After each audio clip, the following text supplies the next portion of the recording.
আসসালামু আলাইকুম। ওয়ালাইকুম আসসালাম। আচ্ছা, এটা আপনাদের এই মাদ্রাসাটা কোথায় অবস্থিত? এটা মুর্শিদাবাদ জেলার বেলডাঙ্গা থানার সুরুলিয়া গ্রাম, সুরুলিয়া মাদ্রাসা দারুল উলুম। এটা কি পৌরসভার এখতিয়ারে আসছে না, না? এটা পঞ্চায়েতের একটি পঞ্চায়েত, দেবকুণ্ড পঞ্চায়েত। আচ্ছা, তো মূলত এই মাদ্রাসা যেটা আপনারা পরিচালনা করেন, আপনি হেড স্যার। জি। তো প্রিয় ভিউয়ার্স, ইনি এই মাদ্রাসার হেড অফ দ্য অনার। তো ইনি পরিচালনা করেন পুরো মাদ্রাসাটাকে।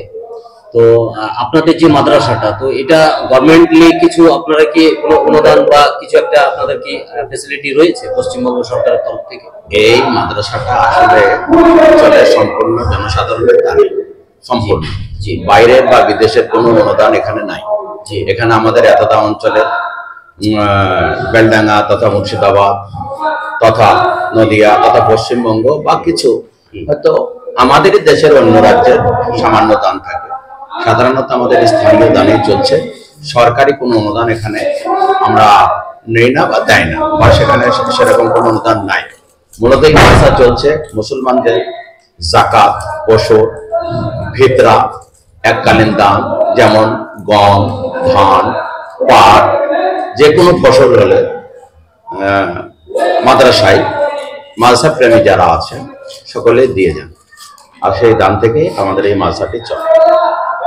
তাহলে মোটামুটি আপনাদের এই মাদ্রাসাটাকে কতটা অঞ্চল সাপোর্ট করে, বা কি ধরনের আমাদের পুরো পশ্চিমবঙ্গ তথা ভারতবর্ষের কিছু কিছু সহযোগিতা আছে, কিন্তু মূলত আমাদের সেই মাদ্রাসাটা চলছে 65 গ্রাম, আমাদের এলাকার 65 গ্রামের কমিটি নিয়ে। জি।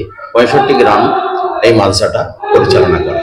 প্রত্যেক মসজিদ থেকে একজন করে মেম্বার আছে, তারা এই মাদ্রাসাকে দেখভাল করেন এবং তাদের থেকে একজন নির্বাচন করে একজন সেক্রেটারি, সভাপতি, ক্যাশিয়ার বা অন্যান্য ম্যানেজিং কমিটির মেম্বার বা শুরার মেম্বার আছেন এখানে। তো এখানে মূলত আপনাদের কতজন ছাত্র রয়েছে? এখানে আমাদের সরুলিয়া মাদ্রাসা দারুল উলুমে ছাত্র সংখ্যা 1013 জন মতো আমরা ভর্তি করেছি। তার মধ্যে আবাসিক বা বোর্ডিং 896 জন, আর শিক্ষক 40 জন। শিক্ষক 40 জন। এখানে পড়াশোনা করানো হয় আরবি বিভাগ, যেমন হাফেজ, কারি, মৌলানা, মুফতি, আদিব, আরবি সাহিত্য। সেই সঙ্গে পশ্চিমবঙ্গ শিক্ষা পরিষদের সিলেবাস অনুযায়ী, মধ্য শিক্ষা পরিষদের সিলেবাস অনুযায়ী ক্লাস 8 পর্যন্ত। তাছাড়া ছাত্ররা যারা ভবিষ্যৎ তৈরি করতে পারে, এখানে টেলারিং শিক্ষা দেওয়া হয়, কম্পিউটার শিক্ষা দেওয়া হয়, অন্যান্য কারিগরি শিক্ষা দেওয়া হয়, যাতে করে ছাত্ররা এখান থেকে তৈরি হয়ে যারা জব পাবে, চাকরি পাবে, তাছাড়া তারা যেন অন্তত তাদের জীবনটা পরিচালনা করতে পারে, শিক্ষার ব্যবস্থা করে রেখেছে মাদ্রাসা কর্তৃপক্ষ। আচ্ছা, আচ্ছা, তো এটা অ্যাকচুয়াল সবটাই আপনাদের অনুদানের উপরে চলছে? সবটা সাধারণ মানুষের অনুদান। বাৎসরিক কত অনুদান আপনাদের, কত খরচ আসে বাৎসরিক, যে খরচটা আপনাদের? আমাদের যেহেতু 1000 স্টুডেন্ট এবং 40 জন শিক্ষক এবং আরো অশিক্ষক 7-8 জন আছেন, সে সকলে মিলে আমাদের এবছরে 2,15,00,000 টাকার অধিক খরচ হয়েছে এবং সম্পূর্ণই জনসাধারণ দান, জাকাত, ওশর, ফিতরা, কুরবানি এবং ফসল থেকে এসেছে। আলহামদুলিল্লাহ, আমাদের কোনো ঘাটতি নাই। আমাদের জমাও থাকে না, ঘাটতিও থাকে না, চলে যাচ্ছে। তো আপনাদের এখানে আপনারা বেলডাঙ্গা বা এর আশেপাশের যে এলাকাগুলো রয়েছে, এখানকারই ছাত্র নেন না বাইরে থেকে কোনো ছাত্র? আমাদের যেমন সারা পশ্চিমবঙ্গের প্রত্যেকটা জেলার ছাত্র আছে, তাছাড়া আবার আসামের ছাত্র আছে, ঝাড়খণ্ডের ছাত্র আছে, এভাবে সব জায়গারই ছাত্র আমরা নেই। এবছর যারা ফারেক হবে, এখান থেকে পাশ করে চলে যাবে, আজকে জালসা আছে, এই জালসাতে 135 জন হাফেজ, কারি, মৌলানা, মুফতি ফারেক হবে এবং তারা পাশ করে ডিগ্রি নিয়ে বিভিন্ন জায়গায় আপন আপন এলাকায় যাবে এবং আপন আপন কর্মে নিযুক্ত হবে। আচ্ছা, তো এখানে ওনাদের সম্পূর্ণ হয়ে যায় পুরো কোর্সটাই? জি জি, আপনারা এখানে সম্পূর্ণ করে যে শিক্ষা নেওয়ার জন্য গত দিনে দারুল উলুম দেওবন্দ, সাহারনপুর, উত্তরপ্রদেশ বা অন্যান্য রাজ্যে যেতে হতো, আলহামদুলিল্লাহ এই বেলডাঙ্গা সুরুলিয়া মাদ্রাসায় সমস্ত কোর্স খোলা হচ্ছে, এখানে সেই শিক্ষাটা পেয়ে যাচ্ছে। ভালো। তো এটা মূলত কত বছর বয়স পর্যন্ত আপনারা অ্যাডমিশনটা দেন? আমরা অ্যাডমিশনটা নেই যাদের অন্তত 10 বছর বয়স, তাদের কাছ থেকে সেই পর্যন্ত 10 বছরের বাচ্চাদেরকে নেই, 10 বছরের নিচে নেওয়া হয় না। আচ্ছা আচ্ছা, 10 বছরের ছাত্রদেরকে নেওয়া হয় এবং উপরের বয়সের কোনো আমাদের নির্ধারণ নেই। আচ্ছা। যে কোনো বয়সের ছেলেরা এখানে ভর্তি হতে পারে। তো আজকে আপনাদের বাৎসরিক যে আপনারা জলসাটা দেন সেটাই আজকে? হ্যাঁ, বাৎসরিক জালসাটাই আমাদের মূল একটা ইনকামের রাস্তা। হ্যাঁ, বাৎসরিক জালসা দিই, এখানে দিন দরদি জনসাধারণ আসে এবং অন্য ধর্মের লোকেরাও আসে, যেমন অন্যান্য যারা আধিকারিক আছেন সরকারি, তিনারাও যেমন এখানে আসেন, আগমন করেন। সেই সঙ্গে যারা জনপ্রতিনিধি যেমন এমএলএগণ, এমপি, মন্ত্রী, তারাও এখানে আসা যাওয়া করেন এবং তারাও অনুদান দেন। আজকে অনেকেই আসবেন, যেমন আজকে দাওয়াত দেওয়া আছে আমাদের হাসানুজ্জামান সাহেব এমএলএ, হুমায়ুন কবির সাহেব আছেন, তারপর রবিউল আলম চৌধুরী সাহেব আছেন, ওনারা আসবেন। হ্যাঁ, ওনারা আসবেন।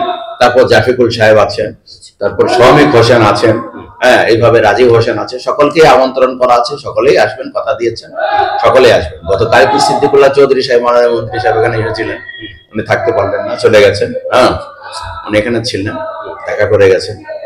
তো আমার শেষ প্রশ্ন, মুসলিম দরদি বিষয়টা আপনাদের সবটাই জড়িয়ে থাকে। তো আল আকসা অভিযান, যেটা ইসরায়েল যেভাবে ফিলিস্তিনের মানুষের উপরে যে নির্বিচার ওনারা হত্যাকাণ্ড চালিয়ে যাচ্ছেন, তো এর জন্য আপনারা যারা আলেম মাওলানারা রয়েছেন, তো আপনারা কি বার্তা দিতে চাচ্ছেন? আমরা বার্তা দিচ্ছি বলছি, আমরা প্রথম থেকে এবং আগে থেকে আমরা ফিলিস্তিনের পক্ষে, এবং ফিলিস্তিন যে মুক্তকামী, স্বাধীনতাকামী সংগ্রাম, মুক্তিযোদ্ধা, এটা আমরা বলি এবং তাদের পক্ষে আমরা আছি। এ ব্যাপারে আমরা কলকাতাতে দুবার আমরা মিছিল করেছি।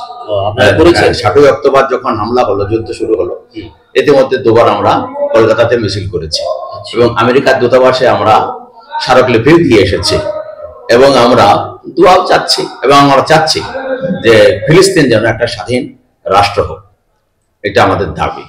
আর জনগণকেও বলবো, আমাদের ভারত সরকারকেও বলবো, ভারত সরকার বরাবর ফিলিস্তিনের সাথে ছিল। সে অটল বিহারী বলুন, ইন্দিরা গান্ধী বলুন, আরো যারা প্রধানমন্ত্রী বন্ধুরা জওহরলাল নেহরু থেকে নেই, সকলেই ফিলিস্তিনের পক্ষে ছিল। আমাদের মোদিজিও হয়তো একটা কথা বলেছিলেন প্রথমে, পরেও মোদিজি আমরা দেখেছি ফিলিস্তিনের পক্ষে তিনি কথাবার্তা বলেছেন। এই জন্য আমরাও ফিলিস্তিনের পক্ষে, ফিলিস্তিন একটা স্বাধীন রাষ্ট্র হোক, স্বাধীন রাষ্ট্র হিসাবে পৃথিবীর মানচিত্রে আসুক, এটা আমরা চাই।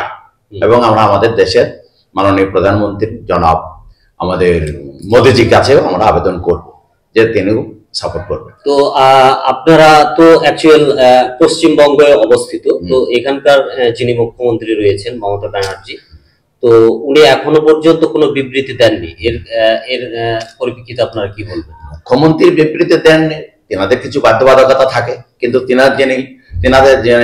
তেনারা মন্ত্রী বা আরো তেনার যত বাহিনী আছে তারা অনেকে বলেছেন, যেমন গ্রন্থাগার মন্ত্রী সিদ্দিকুল্লাহ চৌধুরী আমাদের সাথে মিছিলে ছিলেন, তিনি মিছিল ডেকেছেন। হ্যাঁ, তিনি নিজেই সবকিছু বলবেন সেটা তো নয়। তেনার লোক বলা মানে, তেনার কর্মীবৃন্দ বলা মানে তেনারই বলা। তো শেষমেশ আপনি বেলডাঙ্গাবাসীকে কি, বা এই পশ্চিমবঙ্গবাসীকে আপনি কি শুভেচ্ছা বার্তা দিতে চাইছেন? পশ্চিমবঙ্গের সকলকে আবেদন করব, আমরা পশ্চিমবঙ্গে বাস করি বা ভারতবর্ষে বাস করি, আমরা জাতি ধর্ম দলমত নির্বিশেষে সবাই একসঙ্গে বাস করি। আমাদের মধ্যে যেন বিভেদ না থাকে, আমাদের মধ্যে যেন এ দল অদল না থাকে বা এ জাত অজাত না থাকে। আমরা সকলে এক হয়ে যেভাবে আমরা দেশকে স্বাধীন করেছি, আমরা দেশের বাসিন্দা, এদেশের বাসিন্দা মুসলমান, হিন্দু, আদিবাসী, ইসাই যত আছে সকলে আমরা ছিলাম, আছি, থাকবো। আমরা সকলে এক হয়ে থাকতে চাই। আমি জনগণকে সরুলিয়া মাদ্রাসার প্রধান শিক্ষক হিসাবে বলতে চাই, সব আপামর জনতাকে, যে খবরদার আপসের মধ্যে বিভেদ সৃষ্টি করবেন না। আপসের মধ্যে খবরদার জাতি বিভেদ তো মোটেই নয়।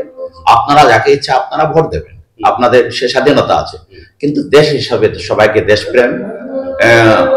দেশপ্রেমিক হওয়ার জন্য বলবো। আমরা দেশকে যুদ্ধ করে লড়াই করে স্বাধীন করেছি, যা আমাদের নেতাজি সুভাষচন্দ্রের ভাই শিশির বোস বলেছিলেন আমাদেরকে, যদি মৌলানা সাহেবরা স্বাধীনতা আন্দোলনের নাম নামতো, তা ভারতবর্ষের স্বাধীনতা আরো 1 বছর পিছিয়ে, আরো 100 বছর পিছিয়ে যেত। আমরা যে 1947 সালে ভারতবর্ষ পেয়েছি, হয়তো আরো 100 বছর পরে আমরা স্বাধীনতা পেতাম। তা সে কথাকে আমরা মাথা রেখে বলবো যে সকলেই যেন আমরা এক হয়ে ভারতবাসী এক হয়ে আমরা চলি, এটাই আমার আবেদন। আচ্ছা, তো এই আপনাদের এখানে যে অনুষ্ঠানটি আজকে চলছে, তো এটা আপনাদের ধর্ম নির্বিশেষ কোনো ধরনের বাধাবিঘ্ন নেই? না না না না, আমাদের এখানে হিন্দুরা আসতে পারবেন, আমরা এখানে মুসলমানরা আসবেন, সরকারি আধিকারিকরা আসবেন। আমাদের এমপি অধীর বাবু বারবার জালসায় এসেছেন, হ্যাঁ। তারপর এখানকার যারা সরকারি অন্যান্য বিভাগে আছেন তারাও এসেছেন, আমাদের বিডিও বাবু এসেছেন, এডিএম এসেছেন, সকলে এসেছেন। এখনো আমি আবেদন করব, তেনারা আসছেন, আমরা আমন্ত্রণ দিয়ে এসেছি, হয়তো সময় পেলে তেনারা আসবেন। আমরা ওসিকে থানাতেও দাওয়াত দিয়ে এসেছি, তিনিও আসতে পারেন। ধন্যবাদ। তো আমরা বিশিষ্ট একজনকে এখানে আপনাদেরকে দেখালাম, উনি এখানকার হেড অফ দ্য ডিপার্টমেন্ট।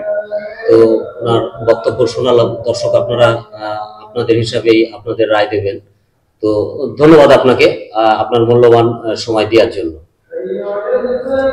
আচ্ছা, ধন্যবাদ আপনাকে।